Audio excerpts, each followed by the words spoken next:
Padre Celestial, te damos gracias, como cada domingo, porque nos permitiste hoy venir acá a adorarte en comunidad, como tú nos demandas, Señor. Pero no solo como tú nos demandas, sino como tú nos brindas el privilegio de hacer, porque entendemos y estamos convencidos de que el congregarnos, reunidos en torno a la oración de tu nombre únicamente, a la gloria de tu nombre únicamente, es una bendición para nosotros. Es uno de los tantos medios por los cuales tu Espíritu Santo obra de manera misteriosa en nuestros corazones para consolarnos, para edificarnos, para informarnos, Señor, que tú estás presente en medio de nosotros. Por lo que te rogamos que nos ayudes, Señor, incluyéndome a mí, a tener la concentración adecuada a la dignidad de tu nombre, Señor, a ser reverentes en nuestro comportamiento y en nuestros pensamientos, a estar atentos a aquello que tú tienes para decirnos a través de mis imperfectas palabras, Señor, pero que sin duda, mediante el estudio de tu palabra, tienen como fin glorificarte. Por lo que te pedimos, Señor, que seas tú en medio de esto glorificado y que nosotros, por tu voluntad y tu Espíritu, seamos edificados en nuestros corazones. En el nombre del Padre, del Hijo y del Espíritu Santo. Amén. Amén. Bueno, hermanos, hoy iniciamos una nueva serie, en este caso una serie que está dentro de nuestras series de estudios introductorios de las Escrituras. Esta vez enfocada en el estudio panorámico del segundo libro de Samuel. Ustedes recordarán que en estos estudios, la última vez estudiamos el primer libro de Samuel y ahora toca el segundo libro de Samuel. Y este libro continúa cronológicamente de forma directa con cómo terminó el primer libro. No siempre es así, por ejemplo, Éxodo no necesariamente comienza como termina Génesis o así, pero en este caso, este segundo libro de Samuel comienza específicamente como terminó el primer libro de Samuel, donde vimos el surgimiento de la monarquía de Israel, el cómo Israel le pide a Dios que querían un rey, como las otras naciones al ver que Samuel estaba en su ocaso. Samuel estaba próximo a morir. Los hijos de Samuel, al igual que pasó anteriormente con los hijos de Elí, a pesar de que eran hombres rectos, tanto Samuel como Elí, sus hijos no caminaron delante de Dios como debían y el pueblo no se sentía cómodo con saber que ellos de alguna forma heredarían el liderazgo de Israel y por eso pidieron un rey. Claro, en ese primer libro vemos cómo esta petición de rey no solo no agradó tanto al Señor, sino que les mostró el fracaso que sería. En el caso del rey que escogieron, el rey que tuvieron, mejor dicho, que fue Saúl, fue un fracaso espiritual delante del Señor. También eso se trató en el primer libro de Samuel y vimos la elección de David como el futuro rey que, según las palabras del libro, si era alguien conforme al corazón de Dios. Y sin embargo, aunque David había sido ungido muchos años antes por el profeta Samuel, en todo lo que da la historia de estos dos libros, aún así el libro anterior, el primer libro de Samuel, termina sin que David sea a un rey. Ya habían pasado varios años de su unción, pero no había llegado a ser rey todavía. Creo, si no recuerdo mal, que Saúl persiguió a David durante 10 años aproximadamente. Y el segundo libro de Samuel narra precisamente ese proceso, el proceso en cómo el rey David establece su reinado, cómo lo consolida, cómo se expande y posteriormente las crisis que son provocadas en medio del pueblo de Israel por el propio pecado del rey David. Que aunque sí sabemos era un hombre conforme al corazón del Señor, no estuvo exento de caídas. Y aunque él era un hombre admirable, en muchos aspectos sus caídas fueron tan grandes como sus proezas. El rey David, creo que sin ninguna duda podemos compararlo con personas del Renacimiento, ¿no? Como Erasmo de Róterdam. Ustedes recordarán que en el Renacimiento los intelectuales eran caracterizados porque no se enfocaban solamente en alguna área del conocimiento, eran lo que se conoce como polímatas. Normalmente conocían muchas cosas, el que sabía matemática también sabía pintura, también sabía música. David era un tipo más o menos así. David era un hombre valeroso, recordarán, este hombre corporalmente débil, delicado, no tuvo miedo de enfrentarse al gigante Goliat. Incluso dice el texto como un detalle no menor para mostrar cómo Dios estaba con él, que ni siquiera tenía la fuerza para sostener la armadura, el escudo y todo eso. No era un hombre de guerra, era un hombre valiente, sin embargo.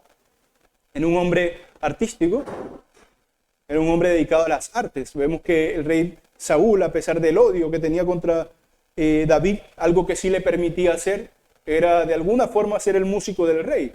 David tocaba el arpa para Saúl. Además, era un poeta.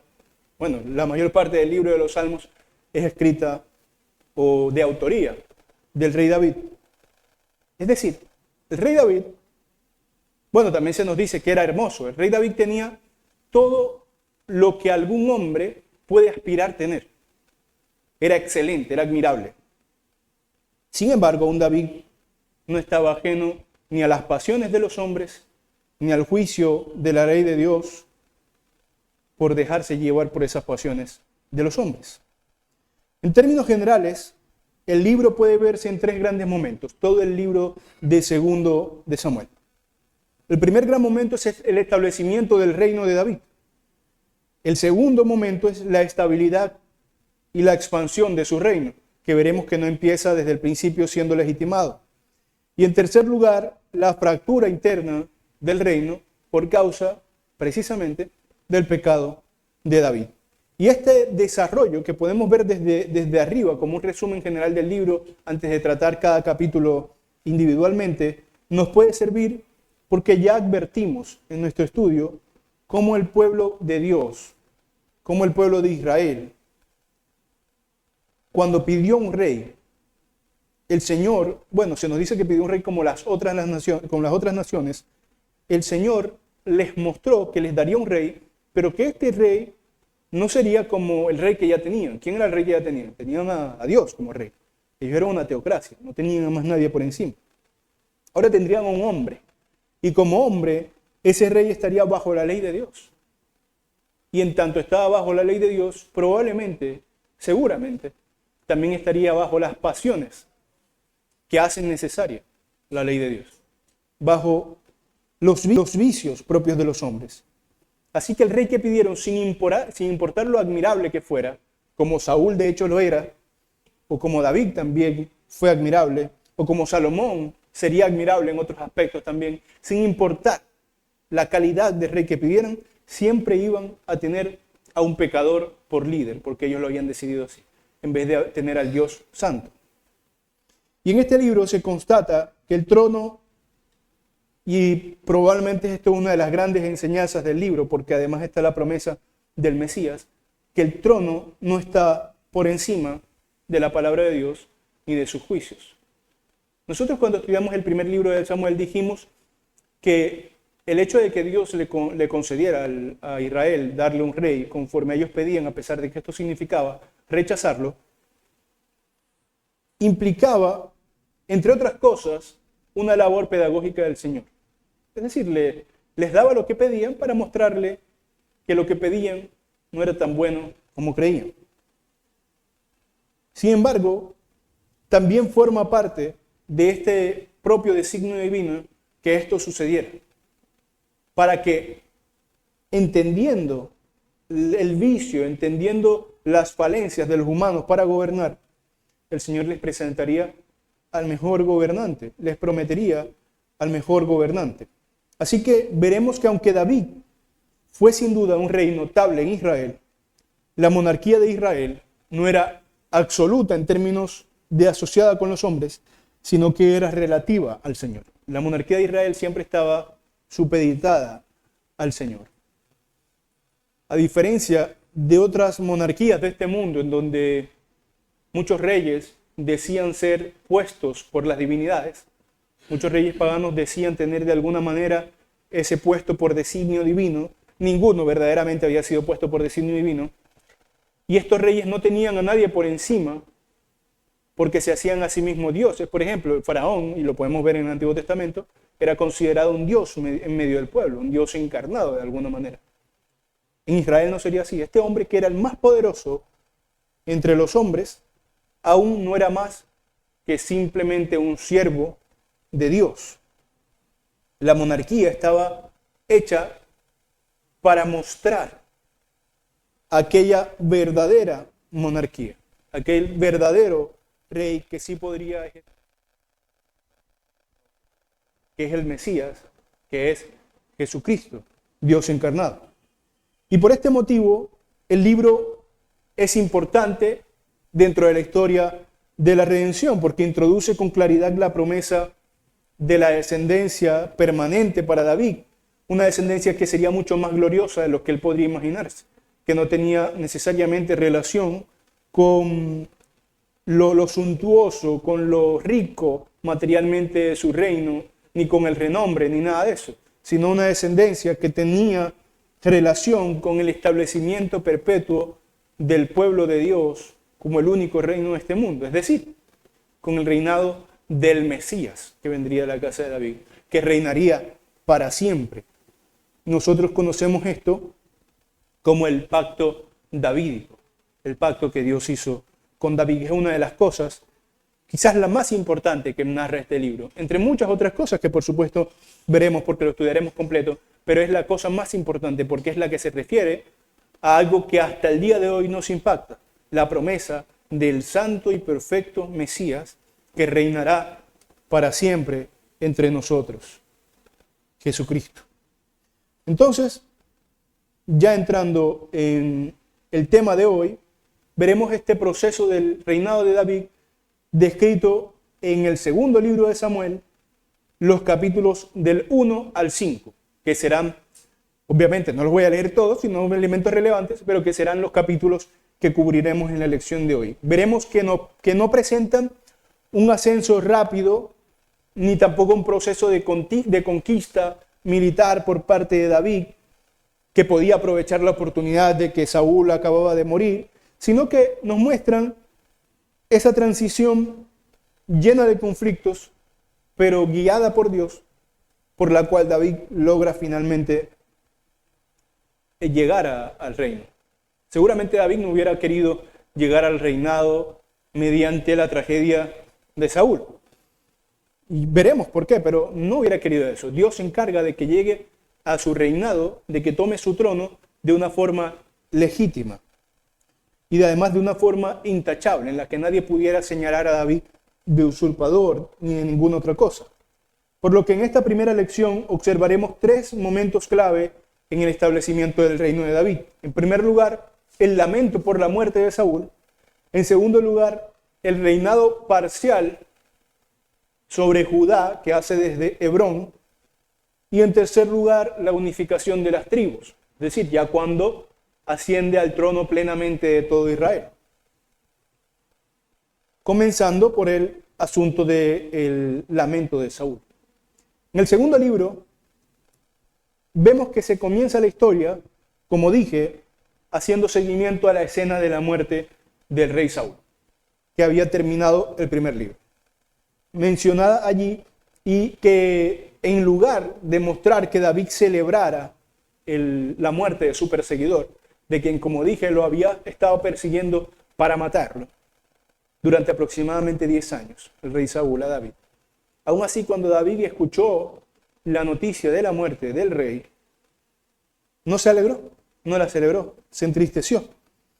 Entonces el capítulo 1 narra cómo es la llegada de la noticia de la muerte de Saúl y, por cierto, del hijo de Saúl, amado amigo del rey David, Jonatán.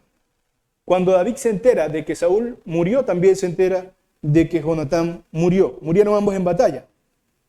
Una batalla contra los enemigos tradicionales de los judíos, el pueblo filisteo. Y la historia es más o menos que un hombre llegó al campamento de David asegurando que el rey Saúl había muerto. Y llegó con la corona del rey y algunos enseres de Saúl para probar que obviamente había muerto. Lo cual es algo natural, ¿no? No hay fotos ni nada. Tenía que probar de alguna manera que Saúl estaba muerto. ¿Qué mejor manera que mostrar algo que nadie podría haber tenido, que eran las pertenencias del rey? Ahora David lo interroga por sobre cómo murió Saúl. A lo que este hombre, probablemente pensando que se le daría alguna recompensa, porque recuerden, Saúl estaba persiguiendo a David, entonces este hombre llega a avisarle a David: yo maté a Saúl. Es decir, yo lo encontré medio muerto, Saúl me vio Él dice que iba pasando por ahí, ¿no? Probablemente en realidad estaba saqueando los cuerpos, porque nadie va pasando casualmente en medio de una guerra. Saúl lo vio y Saúl le dijo, bueno, mátame para que no me maten mis enemigos. Lo cual es una práctica para nosotros reprobable y absolutamente reprobable, pero comprensible en la idea de estos hombres que preferían que los matara a sus amigos, ya que estaba medio muerto, pues que le dieran el golpe de gracia para que el enemigo no pudiera jactarse de que lo mataron ellos. Entonces la historia fue esa. Este hombre que iba pasando, un amalequita, por cierto, le es escuchado por Saúl. Saúl le dice, mátame, y él lo mata. Y él le cuenta esta historia al rey David, pensando que le hacía un favor al rey David, diciendo, mira, maté a tu enemigo, al que te quería matar. Sin embargo, la reacción del rey David es exactamente la contraria a la que esperaba el mensajero. David ordenó que ejecutaran al mensajero, que ejecutaran a este hombre. Pero él dijo, bueno, tú mismo estás admitiendo que has asesinado al rey, que has asesinado al ungido de Jehová. Y esto es importante, o sea, es impactante. Para nosotros es raro. Este hombre, como señalé hace un momento, había sido perseguido por Saúl durante 10 años para matarlo. Y aún así, cuando se le dice de su muerte, no se alegró. Antes castigó al que lo mató. Este, por cierto, es, si se quiere, la primera acción de David como rey, el de ejecutar un juicio, el de ejecutar la pena de muerte sobre alguien. Y esto es digno de señalar, porque aunque David había sido perseguido, aún así David tenía un profundo afecto por el rey Saúl. ¿Por qué? Porque David tenía una noción solemne de que Saúl era el ungido de Dios. Más allá de cualquier defecto que tuviera Saúl, David entendía que él era el ungido de Dios. Y las cosas que Dios establece no han de ser puestas en entredicho. Y Saúl había sido ungido desde hace muchos años para reemplazar. David había sido ungido desde hace muchos años para reemplazar a Saúl. Él tenía por seguro que él iba a reemplazar a Saúl. Pero en su mente eso sería cuando el Señor lo dispusiera, no por su mano. De modo que esta reacción nos muestra algo, por supuesto, admirable del carácter de Saúl. Quizás una de esas tantas cosas por las cuales se dice que era conforme al corazón de Dios. Que Saúl no buscaba el trono mediante la violencia o la traición. Aunque Saúl lo persiguiera para matarlo. David no estaba interesado en obtener el trono de la misma manera en que los reyes de este mundo, si cualquiera toma un libro de historia al respecto, obtienen el trono por traiciones, hermanos que se asesinan unos a otros y este tipo de cosas. David quería obtener el trono como el Señor le había dicho que iba a obtener el trono. Bueno, por su voluntad, ¿no? Así como él ni esperaba ni quería en ningún momento ser rey, sabía que en algún momento lo sería. Y esto, por supuesto, esta forma en que actúa David nos muestra que él seguía mostrando respeto, David, a la autoridad que ha sido establecida por Dios. Porque, como él dice, era el ungido, Saúl, de Dios. Claro que esto no se trata de alguna norma respecto a la política que debemos tomar, sino más bien de un respeto al discipulado, de un respeto o de una idea de obediencia a Dios que debemos imitar. Como cristianos podemos discutir y argumentar acerca de cuestiones de orden político, de filosofía política. Por ejemplo, podemos discutir y argumentar acerca de la utilidad o la legitimidad de la insurgencia. ¿Qué tan legítimo es que un pueblo se levante contra un tirano? Podemos argumentar que lo es, que es legítimo, que es bueno que un pueblo se levante contra un tirano. De hecho, el consenso de la iglesia históricamente ha sido ese, que los pueblos están legitimados por parte de Dios a deshacerse de líderes que son tiranos. Ahora, uno puede estar o no de acuerdo con esa idea, pero lo que está pasando aquí no se trata sobre la legitimidad de deshacerse de un tirano o no, sobre si David estaba políticamente legitimado para esto, sino que se trata de poner de manifiesto la forma en que ambos reyes se relacionaban con Dios. Contrastar cómo Saúl se relacionaba con Dios y cómo David quien sería su legítimo sucesor, se relacionaba con Dios. Por un lado, a Saúl se le dio todo.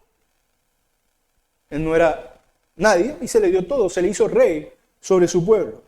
Pero su soberbia le quitó la legitimidad que tenía en el trono. Por otro lado, a David igualmente, siendo un humilde pastorcillo, se le dio todo. Pero él dejó que Dios obrara de la mejor manera que lo dispusiera. Aquí no estamos viendo alguna lección de filosofía política, sino más bien una lección de discipulado cristiano, de obediencia al Señor, de permitir que el Señor obre de la mejor manera en la que Él puede obrar. Y esta es la sustancia del asunto, que el cristiano ha de someterse pacientemente a los dictámenes de Dios. No tiene por qué apresurarlos ni tampoco atrasarlos. Y esto, por supuesto, es algo que nos enseña la Biblia constantemente. Lo vemos acá con David, pero lo vimos también con Abraham, quien estaba ansioso por el tiempo que pasaba y no tenía hijos, y ya era muy viejo. En general, el Señor se encarga en estas historias del Antiguo Testamento en demostrar que las cosas que Él hace, las hace por sí mismo y sin necesidad de asistencia de nadie, porque Él es todopoderoso. ¿Recuerdan cuando, por cierto, el profeta Samuel fue llamado de niño y escuchaba una voz y él vivía en el templo con Elí? Y fue a donde Elí, su maestro, el sacerdote, y le decía, ¿tú me has llamado? Y Elí le decía, no, no te he llamado, ve a dormir. Y esto pasó varias veces hasta que Elí entendió, dice, bueno, probablemente es el Señor, es Dios quien te está llamando, así que contéstale la próxima vez. Él lo hace así. Después Elí lo interroga sobre lo que le había dicho. A Samuel le daba como pena decirle, porque lo que Dios le había dicho es que iba a desechar la descendencia de Elí como siervos del Señor. Pero finalmente Samuel se lo dice. ¿Recuerdan qué dice Elí ante estas palabras que obviamente son de tristeza? Porque está diciendo, el Señor desechará tu descendencia. Elí le dice algo que las Escrituras siempre nos dejan ver. Por ejemplo, lo estamos viendo aquí con David, lo vemos con Abraham y lo vimos en esa palabra de Elí. Elí, cuando escucha que su descendencia será erradicada, dice, Dios es. Esta es la idea que vemos detrás de esta porción de la historia. Que David estaba consciente de algo que muchos antecesores, profetas del Señor no habían estado conscientes. O por lo menos estaban conscientes, pero no ponían en práctica. Dios es. Si Él ha prometido algo, su brazo lo alcanzará. David no quería adelantarlo. Claro, lo de David era más que simple reverencia al designio divino de Saúl. Había cierta solemnidad también política, cierta solemnidad civil por parte de David respecto del orden político de Israel y de su aprecio por la familia real. Y esto podemos verlo en el poema que escribió por la muerte de Saúl, el rey caído, y de su amado amigo Jonatán. Esto está en segundo libro de Samuel, capítulo 1, versos del 19 al 27. Este es el poema que escribió David, un poema público, por cierto, o sea, se publica para que todo el pueblo lo conozca y todo el pueblo lo diga, acerca de la muerte del rey Saúl. Dice así, ha perecido la gloria de Israel sobre tus alturas, ¿cómo han caído los valientes?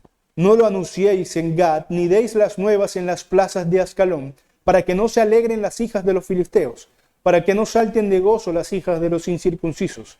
Montes de Gilboa, ni rocío ni lluvia caiga sobre vosotros, ni seáis tierras de ofrendas, porque allí fue desechado el escudo de los valientes, el escudo de Saúl, como si no hubiera sido ungido con aceite.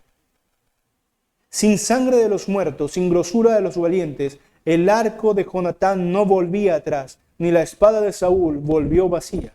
Saúl y Jonatán, amados y queridos, inseparables en su vida, tampoco en su muerte fueron separados.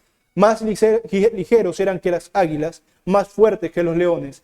Hijas de Israel, llorad por Saúl, quien os vestía de escarlata con aceite, con deleites, quien adornaba vuestras ropas con ornamentos de oro. ¿Cómo han caído los valientes en medio de la batalla? Jonatán, muerto en tus alturas. Angustia tengo por ti, hermano mío, que me fuiste muy dulce. Más maravilloso me fue tu amor que el amor de las mujeres. ¿Cómo han caído los valientes? Han perecido las armas de guerra. Esto de nuevo lo dice el rey David, de quien procuró matarlo, durante tantos años. Y en lugar de recordar los errores del rey Saúl, el lamento recuerda las cosas buenas por las cuales fue rey de Israel. Ustedes recordarán que en los primeros capítulos de Samuel, del primer libro de Samuel, cuando se menciona cómo es escogido Saúl, a pesar de que el escritor sabe la historia, de que el escritor sabe los fracasos espirituales de Saúl, a Saúl se le describe como un hombre entre hombres. Hombre grande, poderoso, valeroso, admirable. Un hombre digno de ser seguido. Y eso es lo que está recordando David. David no recuerda las cosas por las cuales Saúl pudo haber sido desaprobado. Recuerda las cosas por las cuales Saúl en primera instancia fue el ungido de Dios. Porque aunque el pecado de alguna forma es connatural a nuestro comportamiento, las cosas buenas del Señor son permanentes. Y sin duda, para el pueblo de Israel, Saúl también, en medio de sus errores, era gloria, era poder. Dicen, su espada no volvía vacía. Es decir, mataba a alguien siempre en la guerra. Era un hombre que defendía a su pueblo y buscaba la gloria de su pueblo. David incluso pide que la noticia de su muerte no se divulgue para que sus enemigos no se alegren. Y esta solemnidad de David tiene otra cosa que enseñarnos acerca del orden en la vida humana. Ahora en este caso sí en la vida política. Porque David actúa como ciudadano ahora, hablando sobre las labores de su rey desde la perspectiva de un súbdito de ese rey. Cómo este rey fue gloria para ellos, cómo este rey era admirable, cómo este rey era poderoso, porque las fallas espirituales, las fallas como siervo del Señor de Saúl no desaparecía sus aciertos como rey en términos humanos. Este es el objetivo de este poema. Exaltar el reinado de Saúl más allá de su relación con Dios. El reinado del ungido, que de alguna forma, como dice Pablo, está puesto por Dios, porque no hay autoridad sobre este mundo que no haya sido puesta por Dios. Y esto nos dice algo acerca de la relación que debe tener el cristiano con la vida política. Creo que esto es una buena ilustración de nuestra relación en la vida pública. Por ejemplo, que nos ayuda a reflexionar, que por cierto, casualmente, porque nos tocaba estudiar este capítulo, es útil hoy para que estamos en temporada de elecciones, nos ayuda a reflexionar en las cosas que el cristiano debe tener en cuenta para elegir, cuando puede, a sus gobernantes.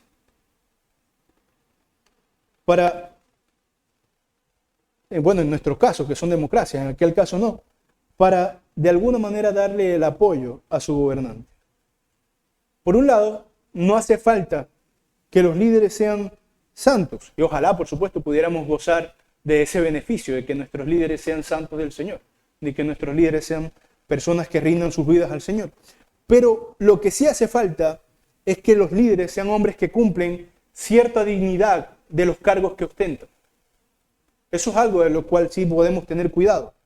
Hombres que sean grandes, admirables, fuertes, valientes, que sean hombres rápidos para admitir sus equivocaciones, lentos para la soberbia, hombres dispuestos a sufrir y a luchar por el bien de aquellos a los que gobiernan.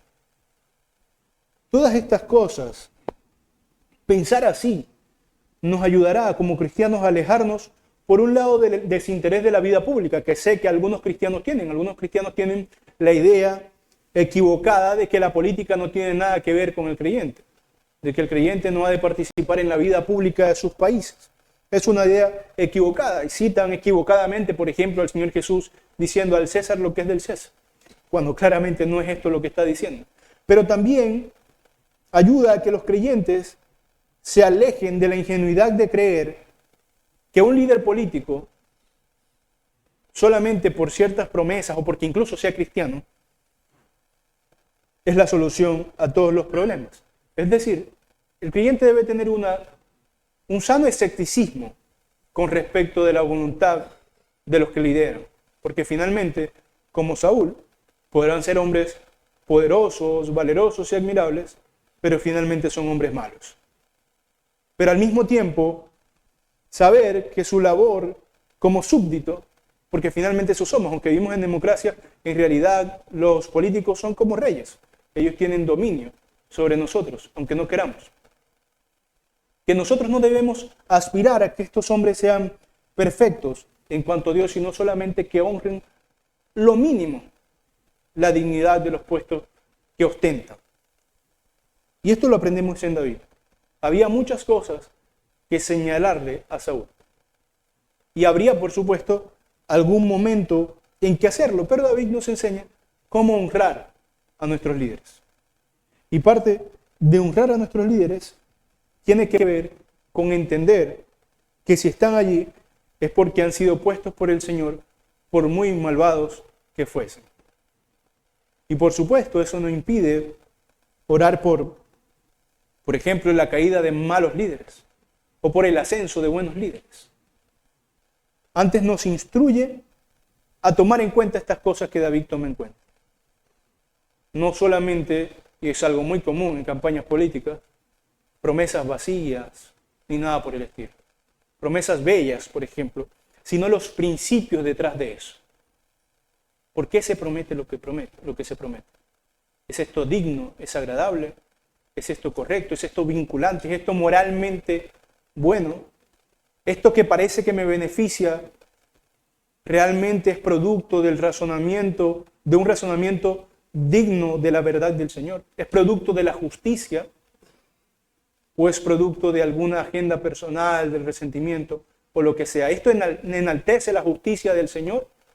¿Esto es bueno para el pueblo que es gobernado? ¿Esto trae gloria a los súbditos o al gobernante solamente? Creo que son cosas que podemos aprender de esta forma en que David trató el asunto, por un lado, espiritual, el hecho de que fuera el ungido del Señor, Saúl, y por otro lado, el político, el hecho de que Saúl, en medio de sus errores, trajo gloria a Israel. Dicho esto, avancemos a la siguiente sección para cubrir los capítulos del 2 al 4, que narran un evento más o menos unificado. Los capítulos del 2 al 4 ya nos narran toda esa odisea por la cual David ya llega a ser el rey de todo Israel. Primero se narra que David va a Hebrón y en Hebrón la tribu de Judá lo unge y lo acepta como rey. Una sola tribu, pero el resto de las tribus seguían bajo el reinado de Isboset, hijo de Saúl, a quien había sido puesto como rey por el general Abner, el general del rey Saúl.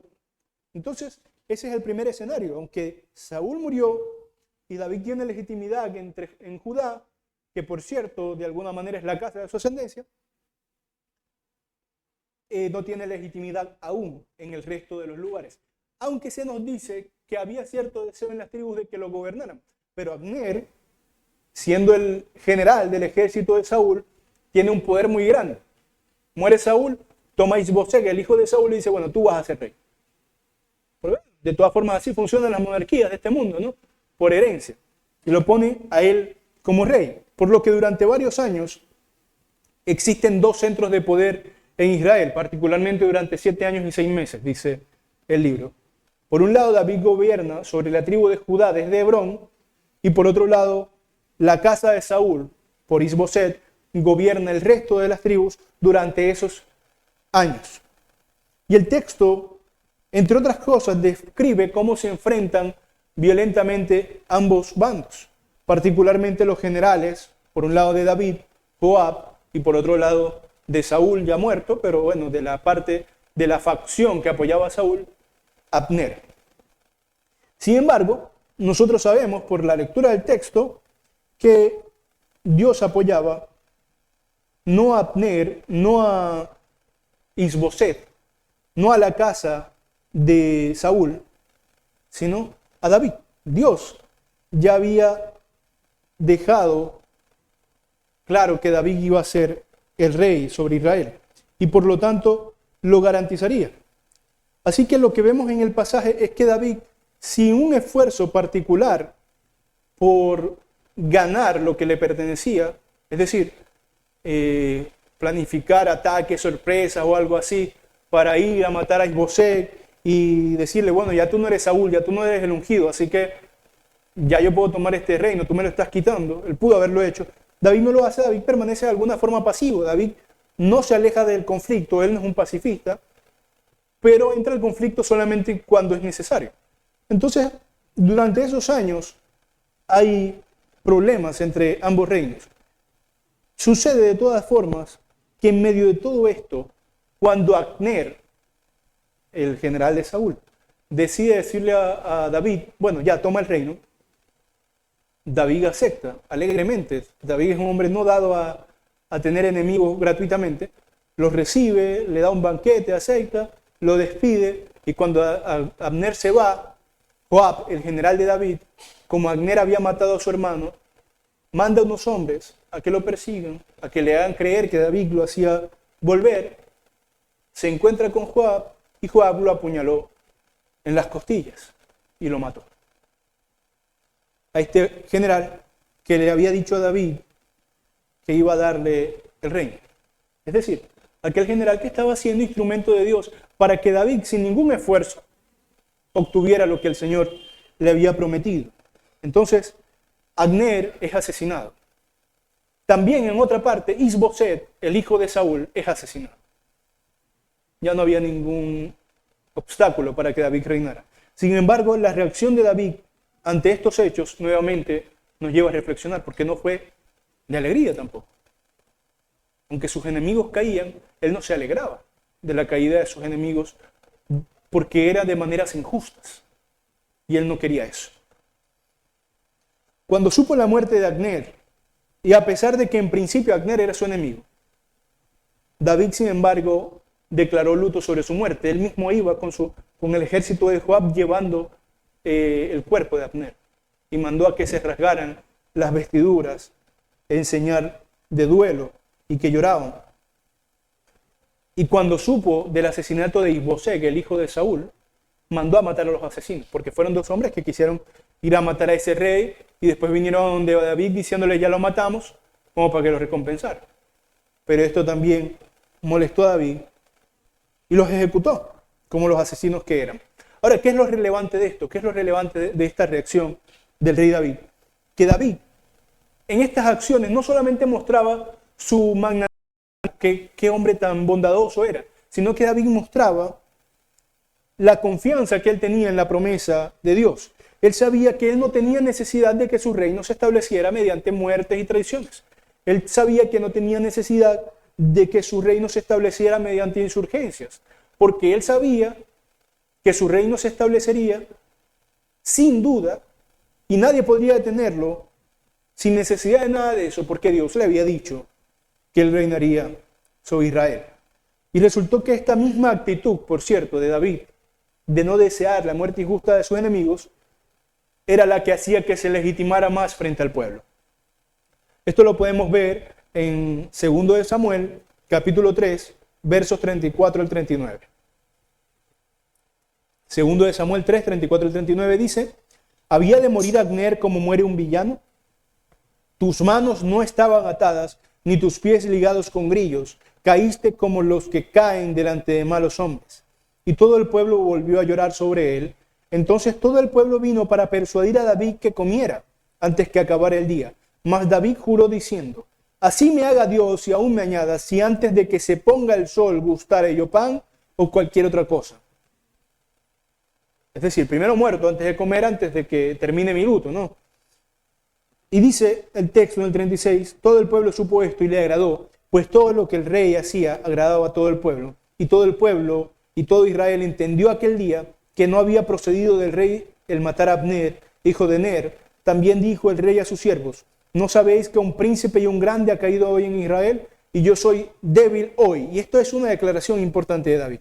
Y yo soy débil hoy, aunque ungido rey. Y estos hombres, los hijos de Sarbia, son muy duros para mí. Jehová dé el pago al que mal hace, conforme a su maldad. Que el rey David, en todo momento, ante sus enemigos, ante cualquier tipo de dificultad, se había encomendado al Señor y confiaba. Y esto lo podemos ver en los salmos, por cierto, en muchos salmos de David. Confiaba plenamente en que el Señor haría aquello que fuera lo más adecuado para el cumplimiento de los propósitos suyos, sea lo que sea. No tenía dudas. Y eso se narra, como dije, en los capítulos del 2 al 4, cómo David asciende. Ahora, finalmente, en el capítulo 5, las tribus de Israel, ya muerto Isboset, ya muerto Saúl, ya convulsionado el reino por todo lo que había pasado, muerto el general de Saúl, viene David para hacerlo rey. Ya el resto de las tribus. Ya David llega a ser el rey de todo Israel. Y el texto menciona en el capítulo 5 al menos 3 razones para que lo reconocieran como rey. En primer lugar, que ya había actuado como líder militar de Israel en el pasado. Ya tenía reconocimiento militar. Una cosa importante, no era reconocido como alguien que defendía a Israel. Por ejemplo, aunque él tuvo otras victorias militares, pero probablemente la más insigne, la más reconocida por todos, fue que él mató a Goliat. También existía una relación de parentesco nacional. Cuando se le acerca los líderes del resto de las tribus, una de las cosas que le dicen, hueso tuyo y carne tuya somos. Ellos reconocían a David la legitimidad étnica para ser rey sobre ellos. Y en tercer lugar, que el Señor mismo había prometido que David pastorearía a su pueblo. Y esto es importante, porque no era un secreto para ellos. Todos sabían que David había sido ungido para ser rey, para ser el sucesor. Pero por cuestiones políticas y maldades propias del corazón de los hombres, no lo habían puesto aún como rey, pero ya lo habían reconocido en este momento. Y de esta manera vemos algo interesante y admirable desde el punto de vista humano con respecto de David como un hombre que caminó recto delante del Señor, que fue ungido 3 veces. Él fue ungido primero por Samuel, luego en Judá y luego por todo Israel. Y en todas estas veces, actuando como un hombre, por ahora obviemos lo que sabemos que hará David en el futuro, pero hasta ahora como un hombre humilde de corazón, un hombre fiel al Señor, un hombre que se mantenía firme en el reconocimiento de que la promesa de Dios no descansa en sus habilidades, en su poder o en su prestigio, sino en el poder mismo de Dios. El Señor había prometido el trono a David y ahora esa promesa se estaba cumpliendo. La idea principal de estos capítulos que narran el ascenso de David al trono es, por un lado, la legitimidad de su reinado. Es decir, como les dije al principio, que nadie tenía nada que tacharle, diciéndole, bueno, tú obtuviste esto por una traición, tú mataste tal. No, él hizo todo bien, por lo tanto era un rey limpio, legítimo. Pero también mostrarnos el contraste de estos dos reinados, al menos en su espíritu. Un hombre que habiéndolo recibido de Dios todo, no se mantuvo fiel a Dios. Fue impenitente hasta su muerte, incluso intentó suicidarse. Saúl, ustedes saben que el primer libro de Samuel termina con el suicidio de Saúl y el segundo comienza diciendo que lo mató este tipo. Lo que probablemente pasó fue que cuando Saúl se tiró sobre su espada, no murió. Estaba muriendo, pero no murió. Entonces antes de que lo matara algún enemigo y vio a esta persona pasar, le dijo, mátalo. Entonces se intentó suicidar y luego le dijo a alguien que lo matara. Actuó vilmente al final de sus días. No compuso su camino. Mientras que por el otro lado, David, teniendo todas las oportunidades humanas para actuar con vileza, no actuó con vileza. Sino que era un hombre, como nos decía el libro anterior de Samuel, conforme al corazón de Dios. En conclusión, hermanos, en todo este proceso aparece una lección importante para conocer en todo el mensaje del libro. Que aunque estudiaremos, por supuesto, en todos sus capítulos, este mensaje es el hilo conductor del libro completo, que el reino de Dios no avanza principalmente por el poder humano, aunque eventualmente Dios utiliza el poder humano y las proezas de los hombres como medios, sino que avanza por la fidelidad del Señor a sus promesas. Como diría Elías, Jehová es, Dios es. Y aunque vimos una narración que es históricamente fiel del ascenso de David al trono, si nosotros realmente nos preguntamos en el fondo cómo es que David se hizo rey, bien podríamos responder, porque Dios es fiel a sus promesas. He ahí la relevancia de estos textos. Cuando vemos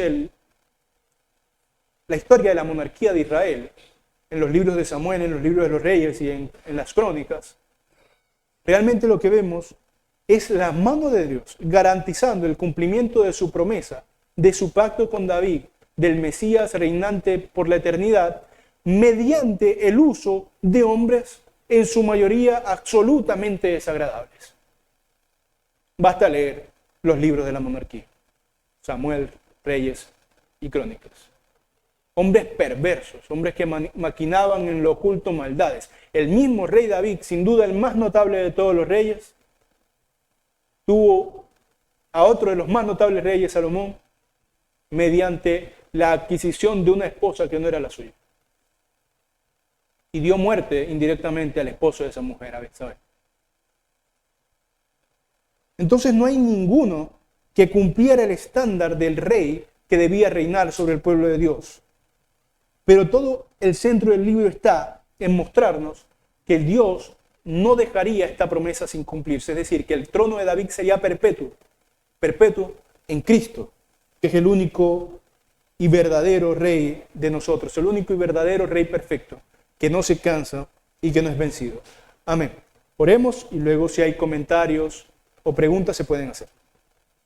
Señor y Padre Celestial, te damos infinitas gracias por tu palabra, porque mediante tu palabra somos edificados, somos instruidos, Señor, a través de los aciertos y de los errores de quienes nos han precedido, pero que sin duda detrás de todas estas cosas podemos ver tu mano operando y garantizando el cumplimiento perfecto de tus propósitos, Señor.